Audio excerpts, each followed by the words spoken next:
Elementary pa lang, napapansin na nila mga gawi kong parang hindi pambabae. Kasi bis na Chinese garter, laruan ko ay text sa cholens. Tapos kajamin ko lagi noon mga sigang lalaki sa amin. Nung ako'y mag-high school ay napabarkada sa mga bay. Curious na babae na ang hanap din ay babae. Sa halip na makeup kit, bit-bit ko ay gitara. Tapos pormahan ko lagi ay long sleeves na t-shirt at faded na lonta. Pero nung makilala kita, nagbagong bigla ang aking timpla. Natutuwa ko na magpariban at mag-ahit ng kilay at least once a month. Hindi ko alam kung anong meron ka na sa akin ay nagpalambot ng bigla. Sinong mag-aakalang lalaki pala ang bibiyag sa tulad kong tigreng gala.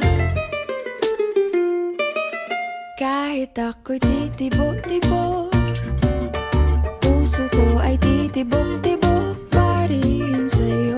Isang halik mo lamang at ako ay tinatablan.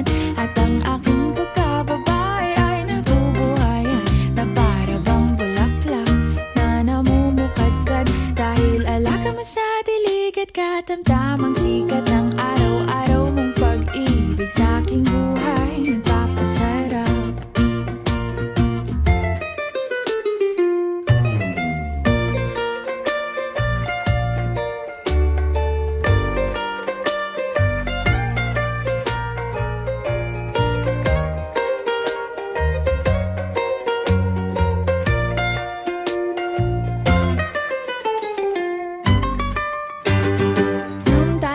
College ay saka ko lamang binigay ang matamis na oong 10 buwan mong trinabaho.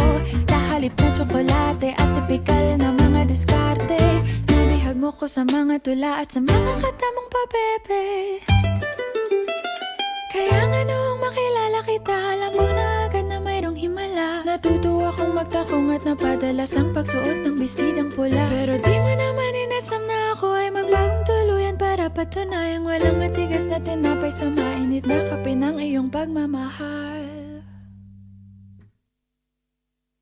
Kahit ako'y titibo-tibo, puso ko ay titibok-tibok pa rin sa'yo.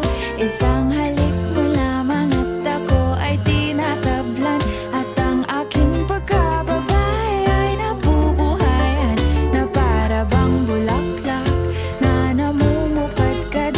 Dahil alaga mo sa dilig at katamtamang sikat ng araw-araw mong pag-ibig sa aking buhay nagpapasarap.